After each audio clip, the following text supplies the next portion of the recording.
Thanks very much for coming through to our press conference. So I hope everyone has set up. Apologies for the slight delay. There's a lot of traffic on the ground floor. So we're trying to make sure that everyone sets up and everything is on time.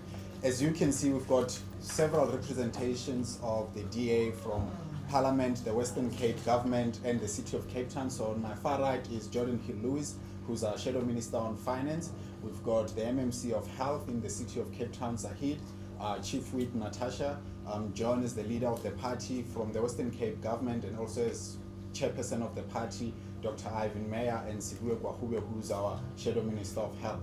So they'll each make remarks, and in between I'll give you some time to move your microphones and your recorders in between all of them so that it can be and run much more smoothly. So John, over to you. Thank you very much, Solly, and to the ladies and gentlemen of the media, thank you very, very much for joining us this afternoon to discuss what is essentially a matter of pivotal national importance. It has placed South Africa in uncharted waters, and now more than ever before, leadership, trust and cooperation are going to be vital in securing the safety of our nation and ensuring the well-being of the people of South Africa. On the 2nd of February 2020, my colleague Sibuwe Kwahube, our Shadow Minister of Health, called for a debate of urgent public importance on the deadly coronavirus. 12 days ago, on the Thursday, the 5th of March, that debate took place and coincided with the first case of the COVID-19 virus in South Africa, which was duly announced by the Minister of Health, Dr. Zweli Mkhize. 2 weeks later, we find ourselves now with the latest figure of 62 cases of recorded COVID-19, with the country's first internal transmission having been recorded this week. It's safe to say that we're on the precipice of a fully blown national crisis, implications of which are going to be absolutely devastating for our economy and ultimately our future as a nation, as well as the people of South Africa, especially given that South Africa was already in a very precarious situation prior to the onset of COVID-19. The DA has already pledged its full support in the fight against the spread of COVID-19 in South Africa, and we remain committed, absolutely, to working side by side with the South African government to stop the spread of the virus and ensure the safety of each and every South African. We welcome the President's decision and announcement to declare a national state of disaster with regards to the COVID-19 virus and now the internal transmission of the virus, including the number of drastic steps that the President announced to inhibit the spread of the virus and protect our citizens. We note, however, the government press conference yesterday to outline the contingency measures were not as detailed or comprehensive as it ought to be during this time. In this regard, I yesterday convened extended shadow cabinet meeting, which included the Premier of the Western Cape, Alan Winde, and included the Mayor of the City of Cape Town, Dan Plato. The first directive I've given our members and our shadow ministers is to immediately reach across the aisle and make communication with their opposite numbers on the government benches to indicate to them that they are available to provide any assistance and are able to form part of any task teams that are formed to give input into a fight against the COVID-19 virus.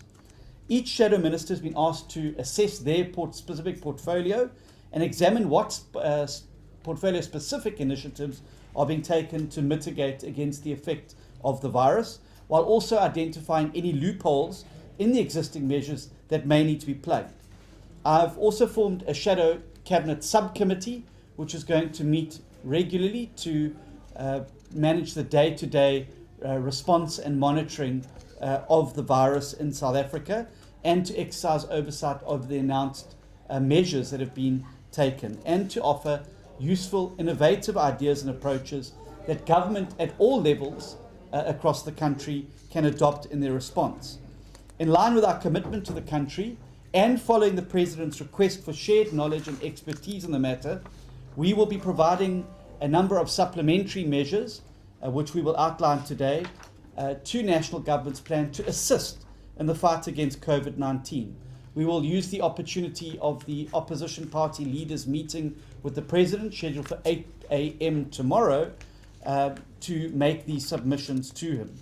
The Shadow Cabinet has highlighted three main areas or work streams in which greater certainty is required if we're going to combat the virus, and we will be proposing several innovative solutions to assist government in its response going forward. These three main areas address crucial government departments and are namely financial implications, mitigation strategies, and a call to action. And the shadow ministers who all form part of the subcommittee, the Shadow Cabinet subcommittee, are going to take you through those now. Over to you, Saviwe.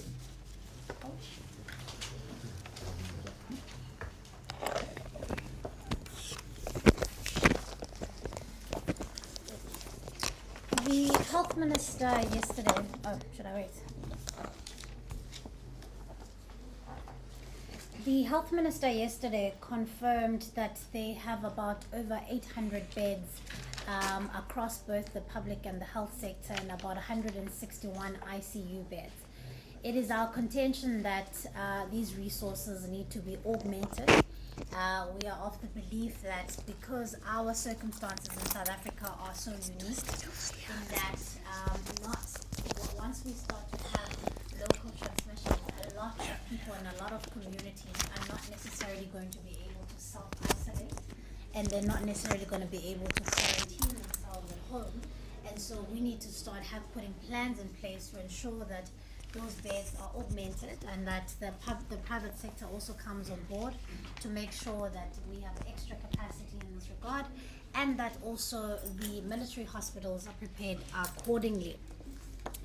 This is why we believe that the private sector should pledge their resources in this fight. I know that the minister has said and announced that they've been in conversation with some private sector partners, but we're of the view that our private sector partners are needed now more than ever to pledge their support and to pledge some resources in this fight, because, as I said, it will not always be possible, as we have local transmissions, to have people self-isolating if they need treatment, and therefore they're going to need isolation facilities across the country. The World Health Organization yesterday, during a press conference, almost simplified the process for us by saying that one of the things that are important as we're seeing a rise in some of the cases is testing and isolating people as soon as possible. As we're seeing the rise in numbers in South Africa, it's important that we augment our testing capabilities. The South African government has tested about 2,500 people, of which 62 have tested positive. Those are the numbers that we received yesterday. And all of these thus far have been tested through the NICD. And we know that there have been conversations around using private sector companies to help augment those processes. But it is our belief that we now need to roll out extensive screening mechanisms and testing capabilities. Therefore, it's important that the NICD receives the assistance that they need to roll out the processing of testing, so that we can have a far greater turnaround time, a better turnaround time than we currently have of about 24 to 48 hours. And as cases increase, we're obviously going to need more capacity. We're also of the belief that we need to get screening capabilities as soon as possible. So there are various labs across the country from the public sector. We can also be reaching out to private sector laboratory companies, essentially to help us augment this and to help us screen as many people as possible. We will get to the parts around some of the how we can allocate some of the screening resources when we talk about public transport and some of the resources that we're calling for. We've received also a number of complaints as the Democratic Alliance about the effectiveness of the hotline. A lot of people, particularly following the announcement by the President on Sunday, were trying to call the NICD hotline yesterday, and we understand it was quite overwhelmed. And so it is our belief as a Democratic Alliance, and one of the suggestions that we'll be making tomorrow through the leader of the DA, is that the Department of Health needs to get extension of that service. We essentially need to ensure that we get private sector partners or whoever else who has call center capabilities to be working with government so that we can have people who are manning that call. It's not good enough for people to wait an hour and a half before they can get assistance on the other line. And it's also our suggestion that one of the things that we ought to do is to be calling out people or healthcare professionals who've been in retirement to help man some of those calls. Because we've also received some feedback from South Africans that they are struggling sometimes to get the kind of advice that they need on the other line. And so it is also one of the suggestions that we are making here, that we need to have people who are former healthcare professionals so that who can assist some of the people who are doing these calls. And so the other element that we've added to our submission is that the Taiwanese model is an important benchmark that we can use. And while they had utilized cutting edge technology, one of the things that they've done, and they've done successfully, is to roll out a massive public communication campaign. And we've seen some of the efforts by the National Department and the South African government. The Western Cape has also rolled out their own, which Ivan will talk to. And so this is quite important because ultimately, as John has said, this is just going to require all of us to come on board, and it's going to require South Africans to come on board in a large way. Then with regards to some of my colleagues who are making inputs again on this plan, we have inputs from a safety and police point of view. The Minister and the President on Sunday announced some of the interventions which require that no more than 100 people will be able to gather, and in order for us to be able to police those things, we need law enforcement on board. And so that's why one of the recommendations we have made in our submission is that the SAPs need to be briefed as soon as possible on some of these mitigation strategies so that they know what to look out for, they know what it is that they're policing, so that they can be able to help us retain some of these things and police some of these behaviors. Then public transport, it's a massive concern for us, and looking at the input by the Minister of Transport yesterday, it was quite concerning because as a DA we felt that the input that he made, which is a huge touch point for us, was rather vague. Commitments were made for screenings or for sanitizing to be done on trains and on taxis, and yet we weren't told enough whether or not the taxi associations were brought on board and what kind of resources PRASA was putting on the table. So it's our view, and some of the recommendations that we've made here, that the Minister needs to go back to the drawing table with some of these entities, and he needs to explicitly explain to South Africans how it is that we're going to make sure that people are screened when using taxis, how we're getting the taxi associations on board to make sure that taxis are not overcrowded. Are we going to make sure that PRASA makes sure that there's screening mechanisms at transport hubs, and there's hand sanitizers across the board? And so these things need to be ironed out as soon as possible. We don't have the luxury of time. Then the Higher Education Minister, Blaine Demande, made some submissions yesterday which suggested that higher education institutions need to make these determinations on their own. As a DA, in the submission, we are highly recommending that higher education institutions be shut down for a period and that people start to moving on to online learning. And it's our view that one of the public-private partnerships that we could get as South Africa is to try and get the Minister to reach out to cell phone companies to say, can you provide data for students so that they may be able to work remotely and not necessarily have to gather? And so it's important that as government, as Jordan will start to talk about resources, the reality is that we're going to have to get as many private sector partners on board in order for us to manage these things. Then the issue around NSFAS allowance, it's important that these are expedited and paid out as soon as possible so that students may be able to get themselves home if we are urging people to go home during this time. And so NSFAS needs to also be briefed on some of those strategies. We saw about 30 minutes ago that the Minister of Social Development has announced some steps that they will take to ensure how SASSA grants are paid out. And so we look forward to engaging with that. It is obviously quite important because a lot of SASSA beneficiaries are people at risk. And so we've got to make sure that we are looking after that community as much as possible. It's also quite important as government, we've seen that they've made a commitment to engage with religious leaders later on this week. We have Easter coming up quite soon, and we had reports on Sunday stating that the Moriah Church was not necessarily on board about cancelling their Easter service. It's very important that we get clarification from government as soon as possible about this, and they need to engage religious leaders about, cancelling religious gatherings. As sensitive as it may be, the reality is that this is now a health global crisis, and we need to adhere to some of these things. Then the issue around water and sanitation is something that our shadow minister has written to the portfolio committee to essentially ask that the department and the minister come and brief them exactly on what are some of the mitigation strategies around this. There are communities around the countries like Qwaqwa who have literally reached day zero a long time ago, who don't have water. And so those are some of the things that we need clarification on, and how are we going to ensure that people, while we're calling for better hygiene, how are we ensuring that people are actually getting the help that they need? International relations, we have, one of the things that we have made suggestions here is that people who are stranded both abroad and here need to get assistance as soon as possible from DIRCO.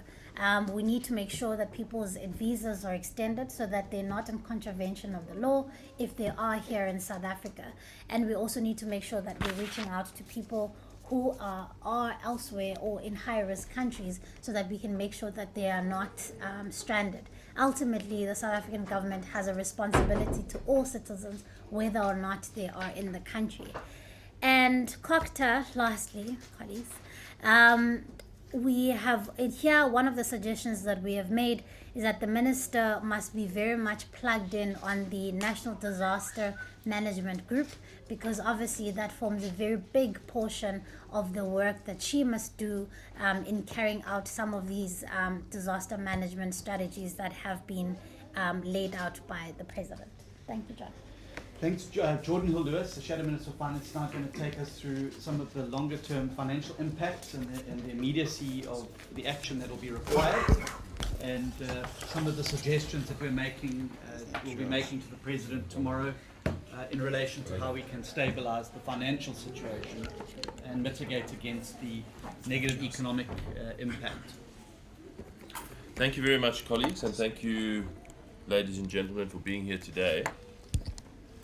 Let there be no doubt, folks, that the health crisis we face will have a absolutely devastating impact on the South African economy. That may be as bad, if not worse, than the impact we have already seen in economies that are dealing with this crisis at a more advanced stage than us. And so while we have been impressed and supportive of the public health interventions that the government has announced and made, as Viva has just outlined, what's been of serious concern to us is that there has not yet been any announcement around a package of economic support to make sure that our country can economically survive this crisis. And so that's what I want to just say a few remarks on today. But I think it's important to say that while it will be very bad, devastating for the economy, we can get through this if we plan properly and if we have a clear set of plans for how we can support the economy, and that we announce those early and get out there and start working together to keep the economy afloat through the coming months. We absolutely can get through this. And so what we need to do is take the same approach that we have taken to the health side of this crisis, of cooperation and working together in the national interest, we've got to take that same approach to saving small businesses over the next few months, because they are going to need it more than ever before. So what I'm going to go through is just a few practical and proactive proposals that we are making, and we are writing to the Minister about these, and as John has said, he's speaking to the President tomorrow about these. But what we'd really encourage the government to do is to get out there urgently with a planned economic support package, and it's a cause of concern to me that hasn't already been forthcoming. It may be because they are still talking and negotiating with banks and so on. That might be the case, but then even saying that would have a calming effect on markets and for small businesses.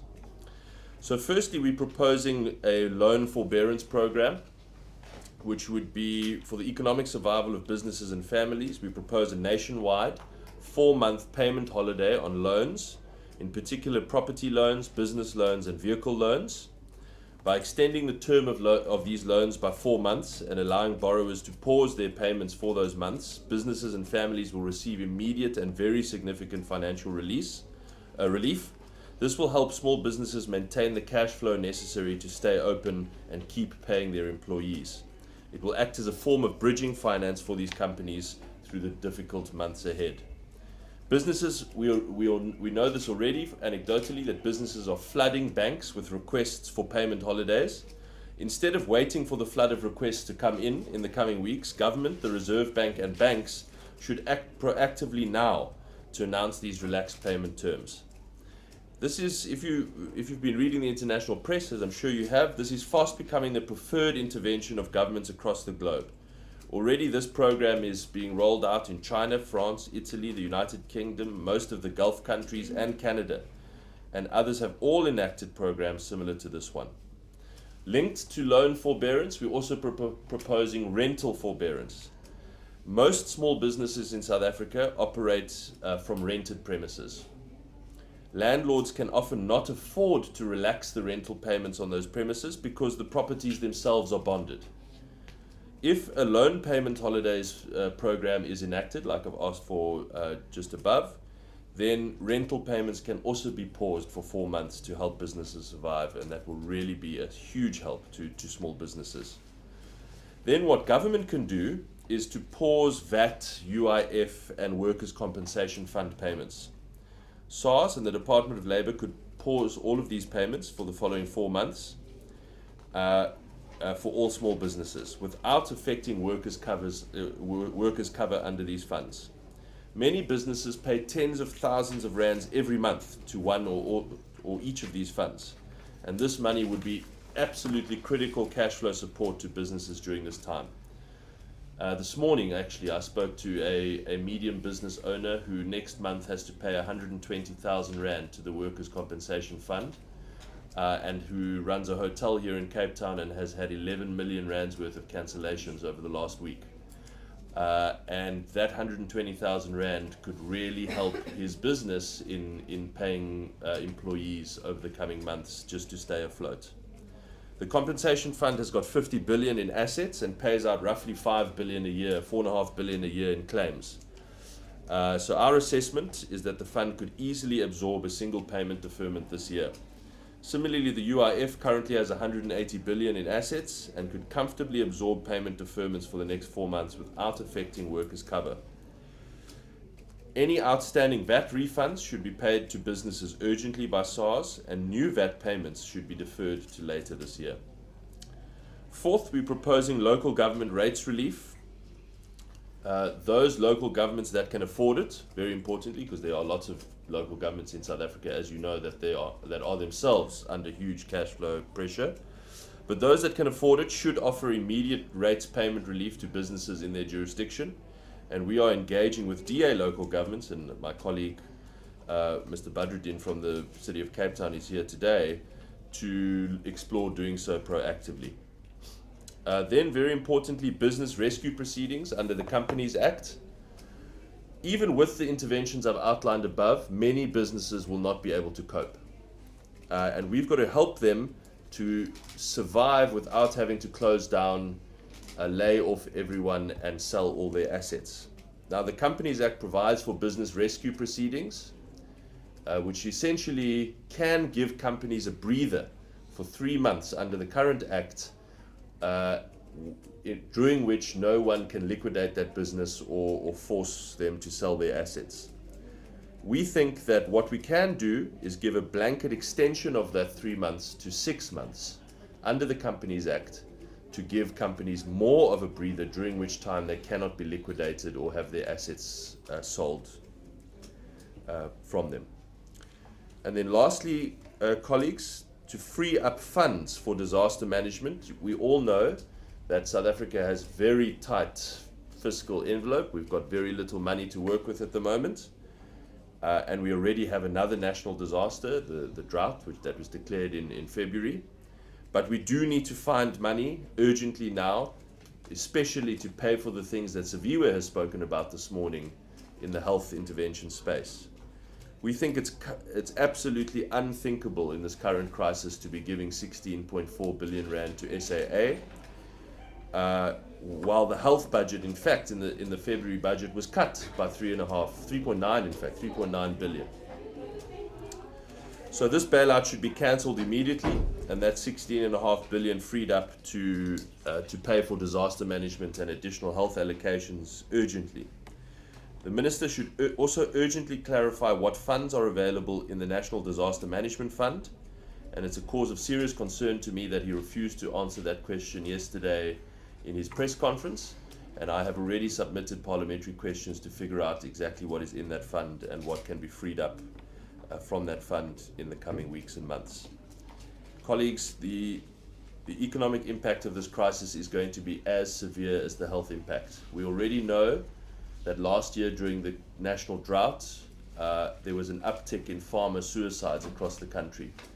I suspect, and I say this without being flippant at all, with absolute gravity, that we could see an enormous spike in serious mental health and suicide-related issues among small business owners in South Africa over the coming months.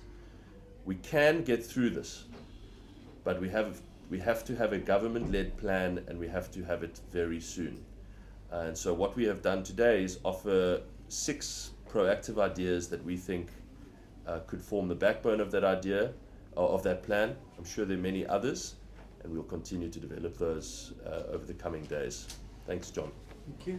I'm going to then just hand briefly to Ivan Meyer to deal with some of the interventions being made by the Western Cape provincial government, which we were briefed on yesterday evening by the Premier. Ivan has been appointed by the Premier to be the conduit between the Western Cape government and the party, and to be able to provide us with updates of what they're doing. So over to you, Ivan. Thank you, John, and good afternoon, colleagues. This is a global health crisis, as my colleagues has indicated, but if we put our minds together, work collaboratively together, put a plan into action, we are able to solve this global crisis also here in the Western Cape. What we have done thus far is that the Western Cape Premier, Alan Winde, has put in place a central provincial structure to monitor and manage the COVID-19 virus here in the Western Cape. Secondly, we have put a joint operations center. It has been activated 2 weeks ago on a 24/7 basis. We have also established work streams, and they are meeting on a daily basis at 10 o'clock every morning to do some monitoring and oversight what has happened in the last 24 hours. In addition, every morning we have an emergency cabinet meeting at 12:30. As we sit here right now, there's a cabinet meeting taking place to do updates and monitor the developments in the Western Cape. We have also introduced a COVID-19 provincial Western Cape hotline, given the pressures that my colleague has spoken about in terms of the national hotline. The Western Cape provincial hotline is 021 928 4102. That's the number. It's 928 4102. Using the joint district approach, local governments across the Western Cape are also having action plans in place, and they can also daily link into video conferencing, because as you know, the Western Cape is 129,000 square kilometers in size. and what we don't want is people unnecessarily traveling, so there's video conferencing facility to deal with this. Tomorrow, my colleague, the Western Cape Minister of Local Government, will be meeting with all the 30 mayors in the Western Cape, as well as the 30 municipal managers, to monitor and give some feedback in terms of the Western Cape provincial plan. We have also, at the local level, outbreak response teams are in place throughout the Western Cape. We have also issued radio communication messages on the community radio stations in the 3 official languages of the Western Cape. And we are also busy launching a massive communication plan. It is important that we communicate this to the various communities in the local languages, and we have learned elsewhere in the world how best effective that can be. Well, the Western Cape are also busy now briefing all the major sectors of the economy, major shopping malls, taxi routes, major companies, hotels, including sport bodies, cultural bodies, as well as the religious bodies. I have been mandated yesterday by the Western Cape Cabinet to engage with all the religious and faith-based organizations here in the Western Cape. And last night, 8 o'clock, I have convened a first planning meeting in this regard. We have also banned all officials from the Western Cape government, both traveling nationally and internationally. And we will also immediately suspend all the biometric access in our public buildings across the Western Cape, and call also on all other institutions to do the same, because it doesn't help to have biometric access and you spread the virus by your fingerprints. This morning, I have also decided to close the Elsenburg Agricultural Training College in Stellenbosch with immediate effect. Tomorrow morning, the college will be closed. It will reopen on the 14th of April. The Premier is also daily managing the provincial command center, and he is also receiving updates every single hour in terms of this virus. Officials also returning from the Western Cape, or any officials coming into our various ports that have visited any of these high-risk countries, will be put in immediately in a self-quarantine period for 14 days. And lastly, colleagues, the Western Cape government would also like, through this way, and the Democratic Alliance would like to thank all the businesses, the labor, the civil societies, also university schools, and particularly the health authorities and the emergency personnel for their extraordinary commitment in dealing with this COVID-19 crisis. What we see on the ground is massive people uniting behind us, and we want to express our deep thanks and appreciation to everybody working on this particular matter, and we appreciate also the work from the faith-based organizations. I will be engaging with them. It is important that some churches, some faith-based organizations has already closed down their businesses in terms of the upcoming Easter season period. For Good Friday and Easter Monday, there will be different formats to reduce the risk, because the President has issued a national declaration, and we are ready in the Western Cape to implement the provisions of the National Declaration for the safety and the health of all the citizens of the Western Cape. We're going to hand over then now to Zahid Badruddin. He's the MMC of Health in the City of Cape Town, to talk a little bit about what the interventions have been made by the City Council to deal with this particular issue.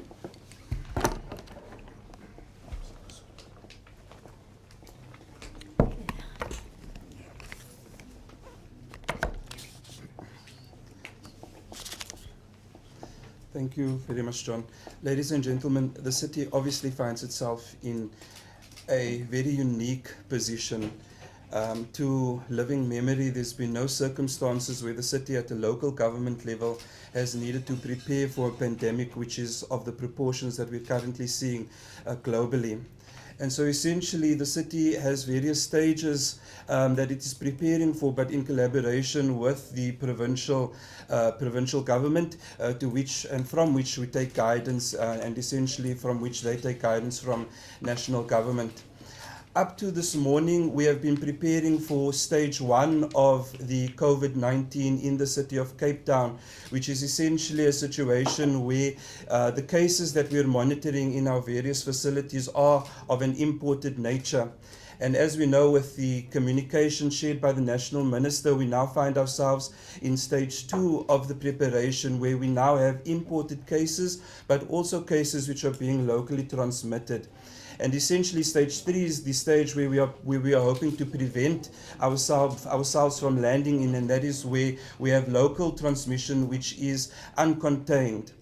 And so the question is, what has the city done since the announcement of the first corona cases, which were made about 2 weeks ago? And under the leadership of our Mayor Dan Plato, he's established the Disaster Operations Coordinating Committee that has started to sit from 2 weeks, which was needed essentially to make necessary decisions that affect not only the health but the safety of our residents as well. And this morning, we sat in an early MACO meeting where further instructions were given to us by the mayor, where he had established the coronavirus or COVID-19 task team, which then essentially would sit on a daily occurrence monitoring the increase in the numbers of cases seen in the city of Cape Town, but very importantly, the response that the city of Cape Town would then follow. This morning, the city has had to make a very difficult but important decision in terms of our public facilities which are currently open. And at this stage, the decision has been made to close all of our facilities across the city, which includes our pools, our halls, our recreational hubs, all public facilities, so that all non-essential contact is avoided. All contact in terms of social interaction is avoided.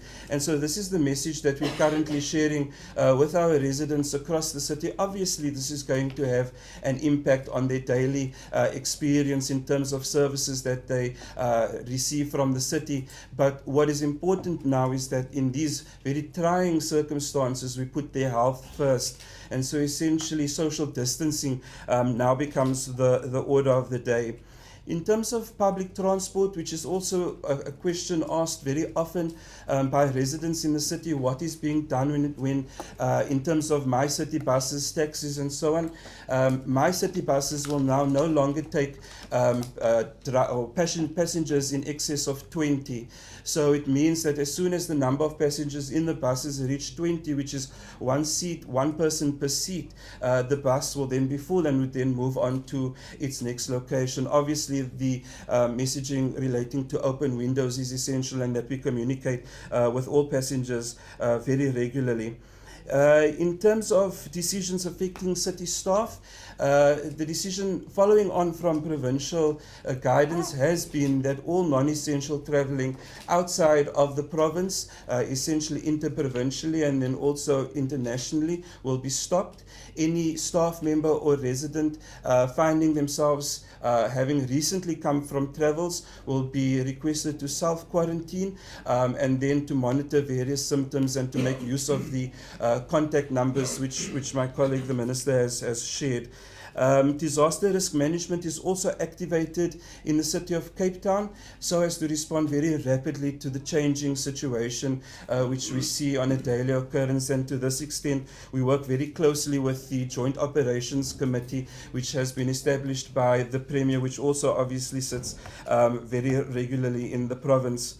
More specifically, in terms of our residents, the City Health Department has now ensured that every single staff member in the department is trained as to how to manage and confront and refer patients that may find their way to any of our public facilities. Beyond that, our health and hygiene campaigns are also being ramped up so that we can focus on our vulnerable communities, this being the elderly, the ECDs, but also our township areas where we are needing to very quickly communicate the important practices of good hygiene in terms of preventing virus spread. And more importantly, I would think there is obviously a responsibility on local government to make sure that its residents are prioritized in terms of the services which we will continue to deliver. And with this being said, communication is critical.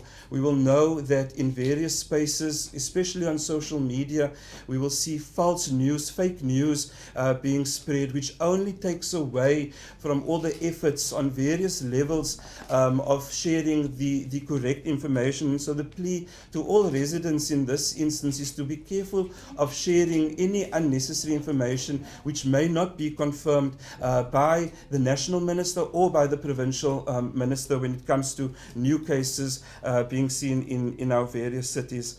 So essentially, ladies and gentlemen, the city is prepared for the management and the referral of COVID-19 at any of its facilities. In line with the plea from provincial government, our request is that residents and visitors don't make their way to their primary healthcare facilities as the first port of call, but rather to make use of the hotline number from which they will then be referred accordingly to one of the testing facilities across the city. And lastly, in closing, to emphasize the importance that at this stage, ladies and gentlemen, it's important to practice self-isolation when needed. If you are experiencing any symptoms and may or may not have come into contact with a case, with travel history or with positive symptoms, rather stay at home, rather be safe rather than sorry, especially in terms of the messages that we're sharing with our residents on a local level. Thank you. Thank you. And Natasha Mazzoni is going to update you on the occurrences at the Chief Whip's Forum this morning and how this affects Parliament and our viewpoint on it. Thanks very much, John. Thank you, colleagues. I wish you all good health. As you know, Parliament is an incredibly high-risk area. MPs are also incredibly high-risk persons, given the fact that they travel around the country. I have, following the Chief Whip's meeting this morning and an emergency meeting with the DA leader, John Steenhuisen, written to the Speaker and the Chief Whip of the National Assembly, informing them that the Democratic Alliance will be present in Parliament for a sitting tomorrow, but in a very reduced capacity. The President has asked us to adhere to no more than 100 people in a venue at any one given time, and we believe that it is of the utmost importance that we as the Members of Parliament lead by example. We in no shape, way or form intend to disrupt any quorums, and that's why we have written to the Speaker and the Chairperson, the Chief Whip of the ANC, to ensure that if they require a quorum and for all the activities that they have planned for tomorrow's sitting, they ensure that there is a quorum. But the DA will participate in a very reduced format. You see, the issue is this. MPs tomorrow essentially will be travelling into Parliament from all across the country. Now, Parliament, as you will see when you leave the facility, as of 12 o'clock today, has started with a screening committee, and there are long lines of people being screened. You will be screened tomorrow, but if you have been on an aeroplane in the morning and you are screened in Parliament, you will not yet have developed any of the symptoms of COVID-19. So it will be impossible to know whether or not you have contracted the disease and whether or not you are infectious. At this stage of the game, it is impossible for us to detect where in the curve of infection Parliament actually is, because we haven't reached the 14-day period of awareness or of possible intercontractions, as Honourable Member from the Western Cape, from Cape Town indicated. So what we are trying to do is we are trying to encourage South Africans to self-isolate as much as possible and to practice self-distancing and social distancing. And in Parliament it is impossible to do that. So we would like to take the proactive and what we feel the responsible steps is to limit interaction in Parliament. It won't only affect MPs, but MPs then go back into communities. And if an MP has caught the COVID-19 virus in Parliament, they will then fly, infect people on an aeroplane, infect people in an airport, and infect people back in their constituencies. And that is exactly what we don't want happening. I do want to make this very clear. We do not call for panic. We do not want panic under any circumstance, and we ourselves are not panicking. But what is essential is that every possible precaution must be taken, because prevention is better than cure. I have been put on standby by the leader of the party. I am on duty 24/7, and I will be operating in Parliament for the Democratic Alliance. So any decisions that need to be taken of a parliamentary or legislative nature, I am based in Parliament and I am on duty for all that time. The Democratic Alliance in Parliament has developed ways in which we will communicate with our staff. We are using online platforms so as to limit the possible exposure of any of our staff members to COVID-19. We have this technology at hand, and we must be making use of our technology that we have at hand. I will be communicating with the shadow cabinet and the leader of the DA, as well as all necessary stakeholders using national platforms and internet platforms that we have at our availability, as well as video conferencing. So from the parliamentary platform, we are prepared for any possible requests that might require MPs to be at hand, but we are limiting as far as possible all social interactions with DA MPs and employees of the DA on the parliamentary precinct. Thank you very much, Natasha. South Africa is an incredibly resilient nation, and we are known as a people to band together during difficult times to overcome any obstacle. Our past is a testimony to that. In this regard, the DA is leading by example, and I think it is very important that as leaders in society that we do set the example. So additional to the fact that I have personally suspended my campaign for the leadership and will not be holding public events to obviously act in line with what the President has asked. We've also taken a number of steps within the party. We've postponed our policy conference. We will additionally have postponed our elective conference till later this year. We're looking at late October, early November. But we also are going to be suspending all political meetings across the country. We've also taken the step to prevent the spread of the coronavirus amongst DA staff members. And at our federal head office, we've sent all non-essential staff home for them to work remotely. We've de-densified our offices to make sure there's wider space between people and preventing full contact. And we've conducted a full sanitization of our office.